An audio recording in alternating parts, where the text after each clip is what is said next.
Chapter 25, Making Beds. I was selected as one of the few executives to attend a class at the EDS headquarters in Plano, Texas.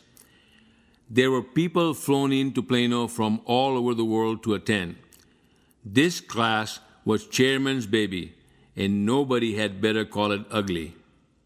It was Friday, the end of 2.5 days worth of grueling instructions on how to cut cost, also known as headcount reduction. We were exhausted and ready to go home, yet we needed to remain attentive to the chairman's lecture or else risk losing our jobs. We knew this man is very rich and has been very successful everywhere he has worked.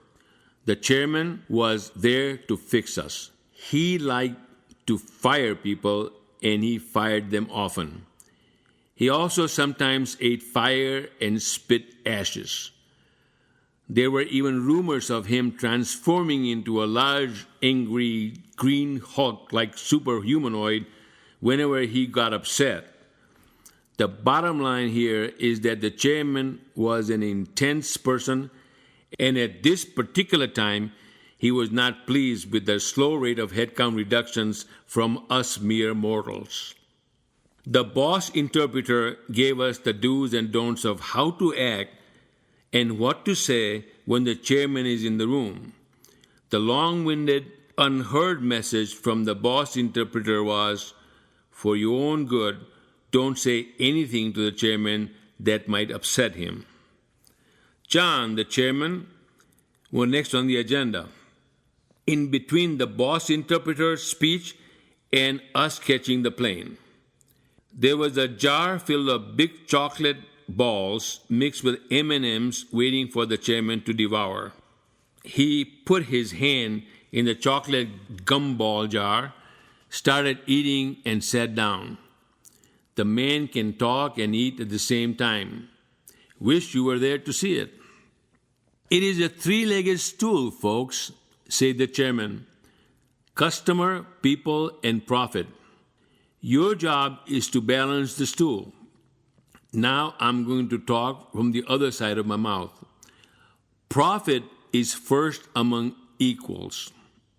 So why am I not getting the headcount reduction I want?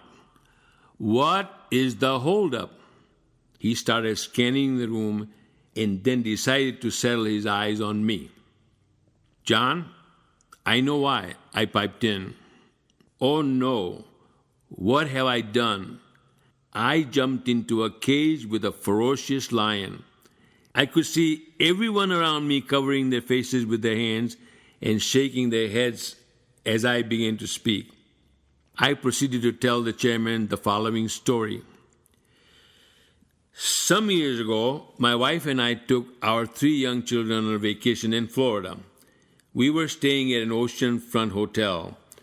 The next morning, after our first night there, my wife instructed me to go and tell the manager that the beds were not made right. My first thought was, who died and put you in charge? Why don't you just go and tell him yourself? Of course, I did not dare actually say that aloud. Instead, I went to talk to the manager per my wife's orders. My wife says the beds were not made right. Will you please tell your staff to make them right? No, said the manager. I'm sorry, I'm not going to do that. Why not? I asked. Because around here, there's a shortage of people who do this kind of work, and they know that too. If I talk to them, they may quit and get another job tomorrow right next door. If they do, I will have to make the beds here myself, and I don't want to be making beds. The chairman listened intensely as I recited the story. So you see, John, I continue, I have signed up to deliver outstanding service to our clients at a price point. If I let people go, the service will suffer, and I don't want to be making beds. When I got finished with my story, I could actually hear myself breathing. All the heads remained down. After a pause that seemed like an eternity, the chairman placed his hand on the table, leaned in, looked at me, and said, "Sid, that is a cop-out. It is binary. In business, you either have results or you have excuses, and excuses do not pay the bills. Now, go and make it happen." Everyone around me was shaking their heads in pity. I'm sure they were thinking, "Poor Sid, he's a goner." "It was nice knowing you, Sid. I don't think you'll be back next year. Good luck with your life," Doug from Canada said with a shitty grin.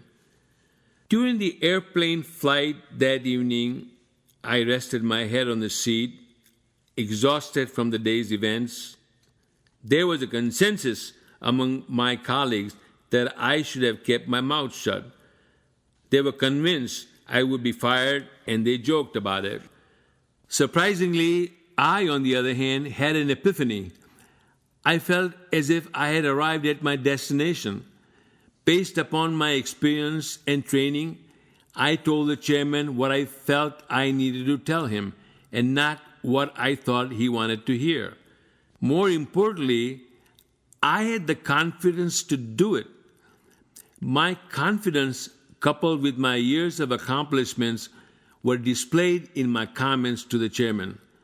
The more accomplishments you achieve, the more confidence you have. The more confidence you have, the more accomplishments you will achieve. In other words, it is a spiral, a confidence spiral. The confidence spiral goes upwards. Conversely, it can go downward too. The more failures you have, the less confidence you have, and less confidence you have, the more failure you have. Hence, being positive and focusing on success will breed further success, while lacking confidence and focusing on failures will breed more failures. If you want to be in that corner office, you have to feel equal to or better than the person who occupies it. You have to deserve and desire.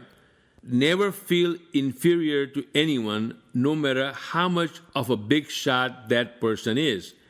I knew the chairman was successful, but I also knew that I am successful too, and in my own ways. He just has a lot more money than I do, and that is all. I am rich in many other ways, from where I started out, what I have become, how hard I have worked, the family I have raised, the friends I have acquired, my good health, and much more. If your destination is Lansing, Michigan, and you started from Detroit, Michigan, then that is one thing. But if you started from Bombay, India, it is altogether a different story. My philosophy is this: you hired me for my expertise. I must tell you how I say it, not what I think you want to hear. I was not put on this planet to be a yes man to anyone. A few weeks later, I got a phone call from my boss, who reported directly to the chairman. "Hey, Sid," said my boss, "you'll never guess what happened. We were in a board meeting, and the board asked John about why he was not getting the headcount reduction done on time. John said, 'Let me tell you a story one of our guys told me in my meeting.' Then he told them your story, the story about making beds." Aha! So what have we learned? 1. Remember the confidence spiral. 2. Render service with passion. 3. Deliver on your promises. And 4. Learn how to disagree respectfully.